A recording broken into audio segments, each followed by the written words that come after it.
RSI stands for Relative Strength Index, and it's an indicator that you apply to your charts that is often used for identifying overbought or oversold markets. So let's apply the RSI to our charts. At the top here, click Indicators. Type in R, and it'll show up right here. Click Relative Strength Index, and then it will be applied to your charts along the bottom. Now, this line here is 70 on the RSI, and this line here is 30 on the RSI. Everything at or above the 70 line is what we call the overbought region. Everything at or below the 30 line is what we call the oversold region. So in relative terms, when the RSI line touches the 30, just like it is right here, it indicates that the price of the asset you're looking at is cheap. When the RSI line touches the 70, just like it is right here, it indicates that the price of the asset you are looking at is expensive. Again, this is in relative terms. So how is the RSI indicator traditionally used? Now, this is what most traders do. When the RSI enters oversold, they'll start buying and entering long positions, expecting price to go up. When the RSI enters overbought, they'll start selling and entering short positions, expecting price to go down. Now, here's the problem with using the RSI indicator like this. Notice how at this level here on price, the RSI has already entered oversold. So if you started to buy and enter long positions, price would have continued to go against you for quite some time before it finally reversed. What this means is, in heavily trending markets, the RSI indicator can stay inside of the overbought or oversold region for a long time. And if you keep taking trades solely based on the RSI indicator, expecting price to reverse, you will most likely rack up a significant amount of losses.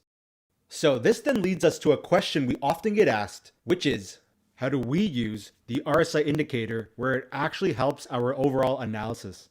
Also, right now, comment below and tell us what video topic we use the RSI indicator in one way and one way only, which is combining RSI with divergences, or RSI divergence. So, what is divergence? Divergence occurs when price is moving in the opposite direction of the RSI indicator, which can then be used as an early indication of a possible, keyword possible, trend change. So in this uptrend here, price made a higher high, but on the RSI, it made a lower high, which created a divergence and resulted in a reversal of price.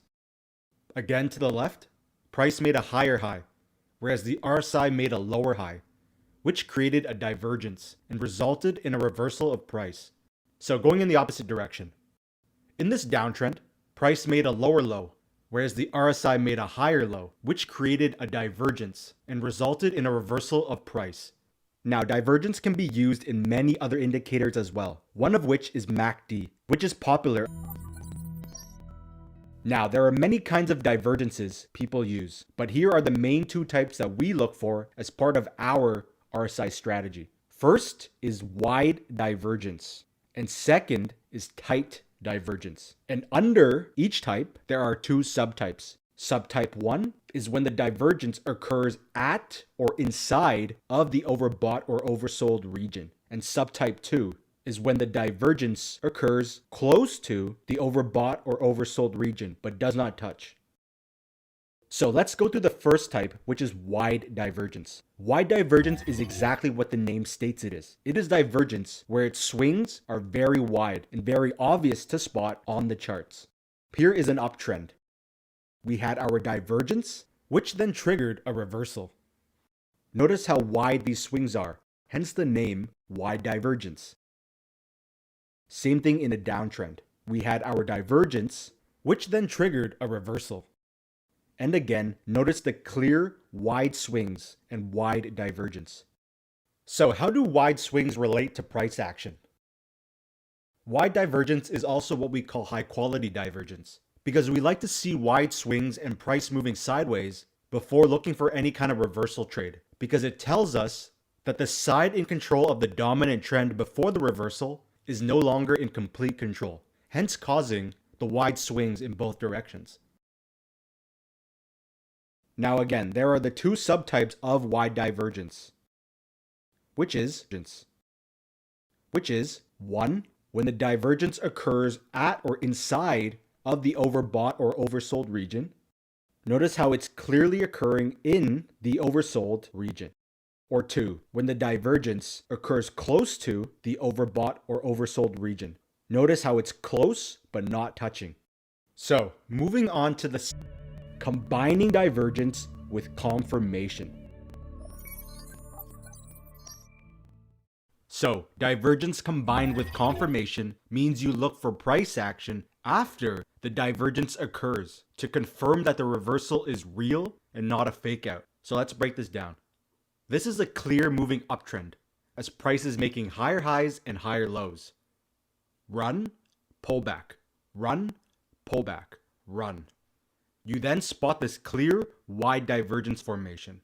Now this is what we call divergence unconfirmed, because it can start as a divergence, pull back slightly, and then still continue on. And then you would have been faked out and took a loss. Don't forget that you are trading counter trend. So just an RSI divergence alone isn't enough, because that would be guessing based off an indicator. So what you need to do is combine RSI divergence with price action after it occurs in order to confirm that the reversal is real. Now, there are many price action strategies we use in combination with divergence, but to keep things simple for this video, one great way to do this is to apply a dynamic trend line onto the immediate trend.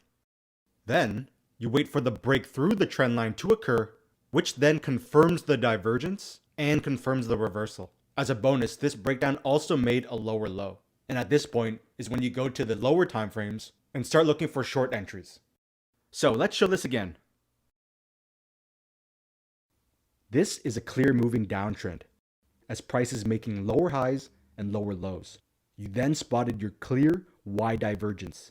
This again is your divergence unconfirmed. So what you do is you put a trend line onto the immediate trend and wait for a break to occur. As price came up, there would still be no trade for us as price failed to break the trend line.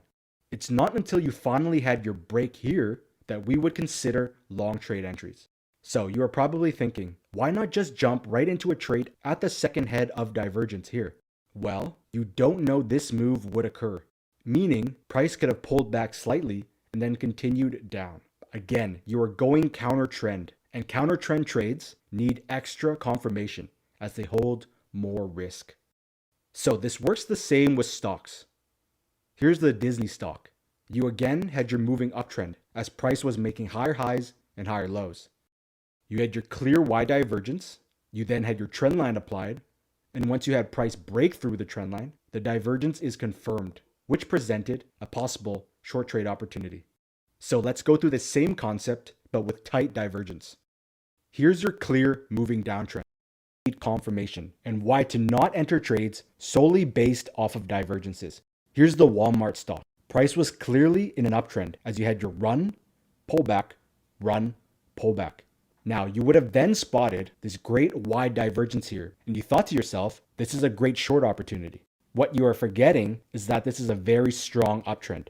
As you should already know by now, you would only start considering short entries after the divergence if you had the trendline break, a break through the key support, and price making a lower low. Without that, the divergence was unconfirmed and there was no trade. To make matters worse, a lot of traders went long at this access point here, where the trend line and key support level both lined up perfectly. This is actually a concept we discuss with our members about knowing where price is coming from, but we will cover that in a future video. So divergence combined with confirmation is only the base concept. We do not enter trades simply off of these two factors. Now let's take this up a notch and move on to the actual strategies section of this video. In this section, we will be building on all concepts we have discussed in past videos. So if there's something you don't understand, make sure to go back and watch all our older videos after you watch this one. So let's get into it.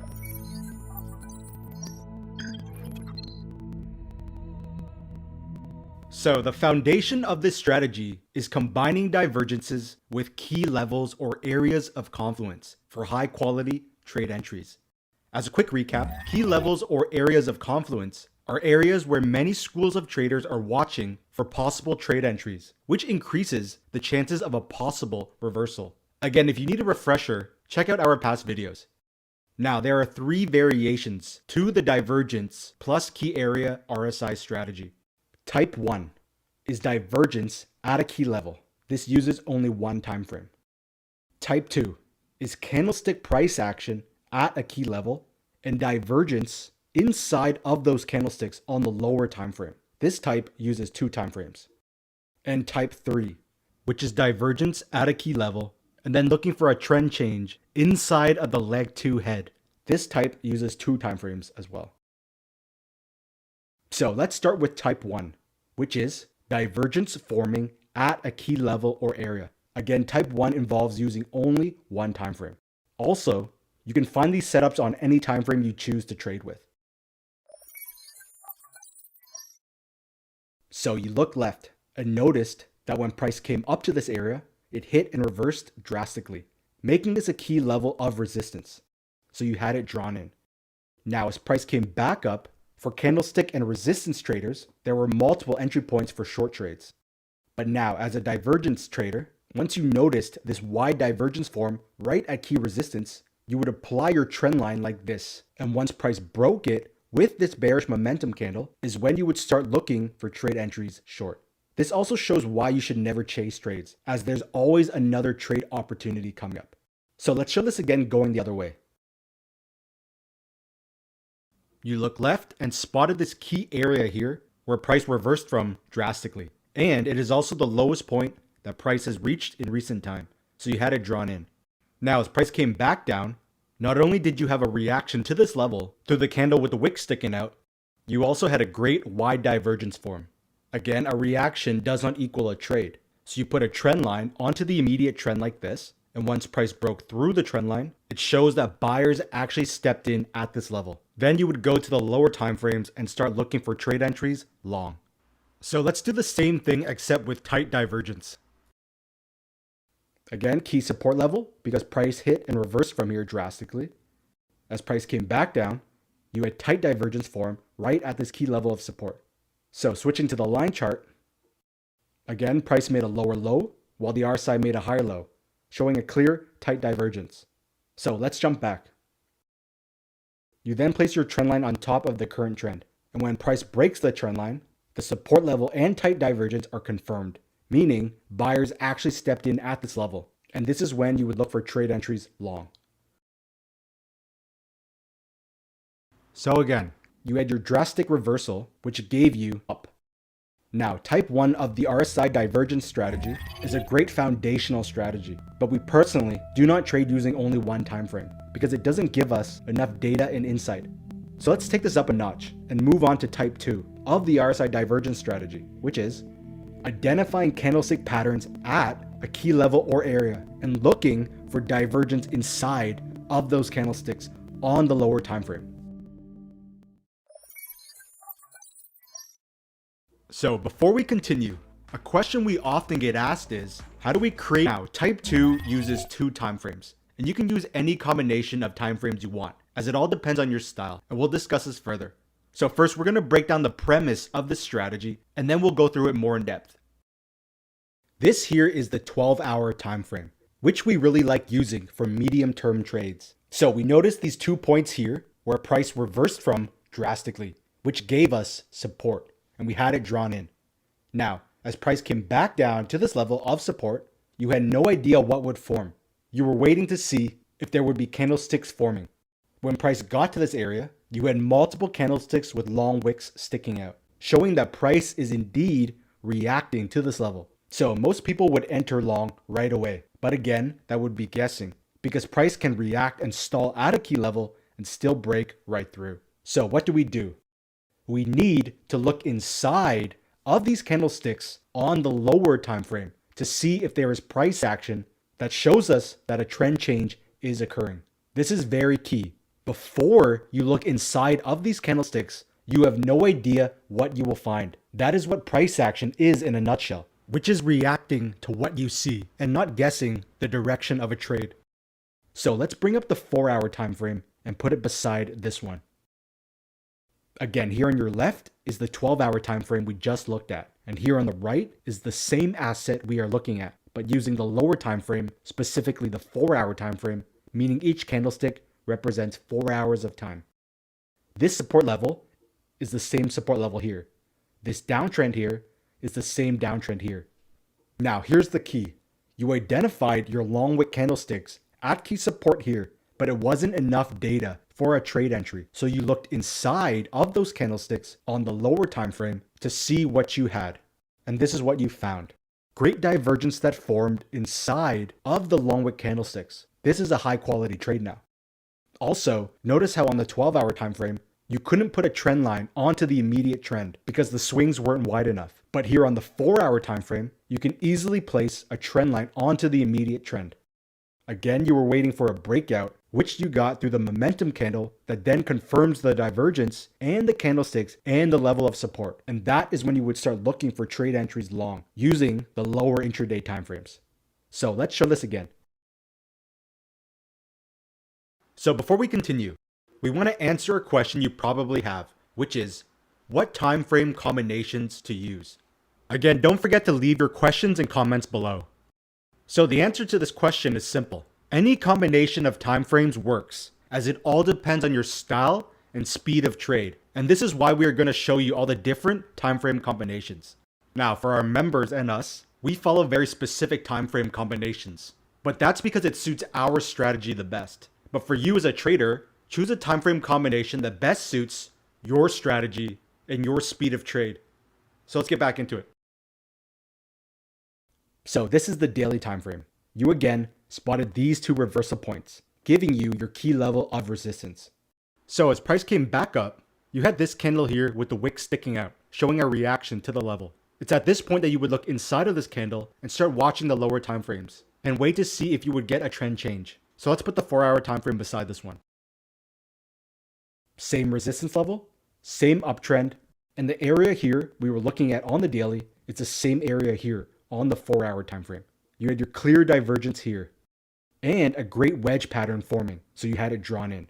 Then, once you had your break out of the wedge on the bottom side and price making a lower low, the divergence is confirmed, and you would start looking for short trade entries on the lower intraday timeframes. So we'll cover all the trading patterns in depth in a future video. So let's show this again. This is the 8-hour time frame. You identified your key reversal point here where price shot up from, so you had your support level drawn in. As price came back down, you had your inside bar candle with the wick sticking out the top, showing a reaction to the level of support. So after you spotted this, you would then want to look inside of these candlesticks and inside of this area. So let's pull up the 4-hour time frame and put it side by side.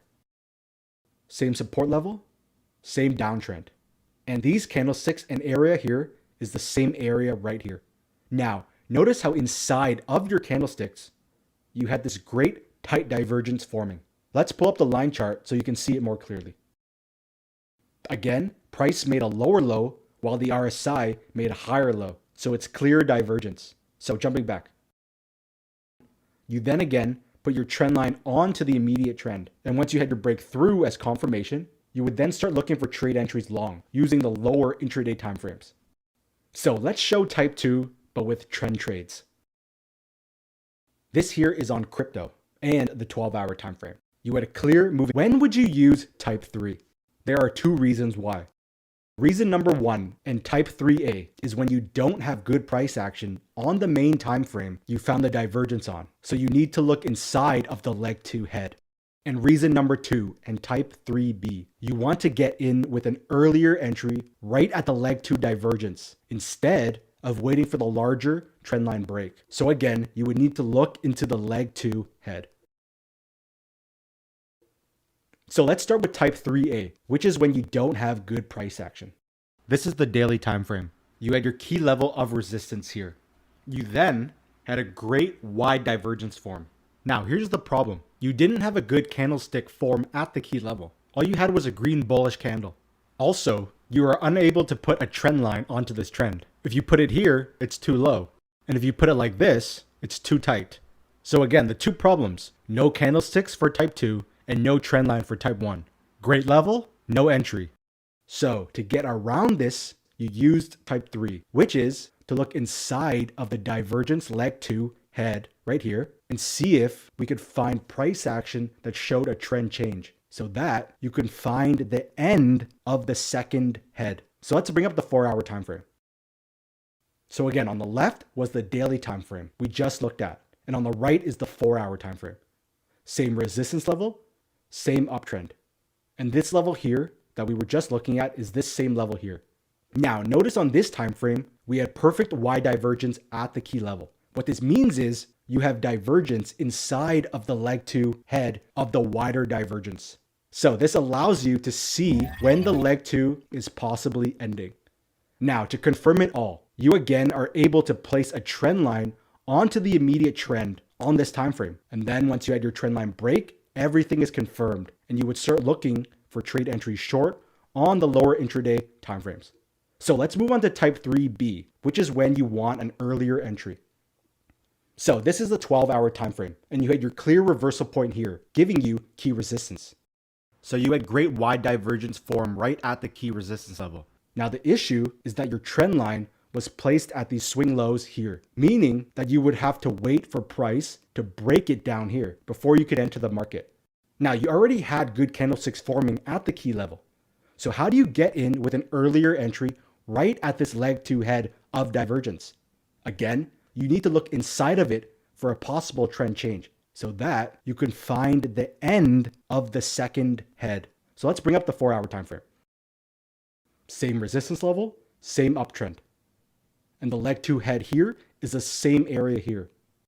Now on this time frame, you had a wedge pattern that is also divergence. And then once you had your break, this confirmed the end of the leg 2 head of the wider divergence. Then you can get in with an earlier entry here. But for more secure traders, you can still wait for the larger trendline break and enter down here. Again, it all comes down to your style and how aggressive you want to take entries. But now, we want to show you something very interesting, which also brings us to the final section of this video. We're going to show you how our members and us used divergence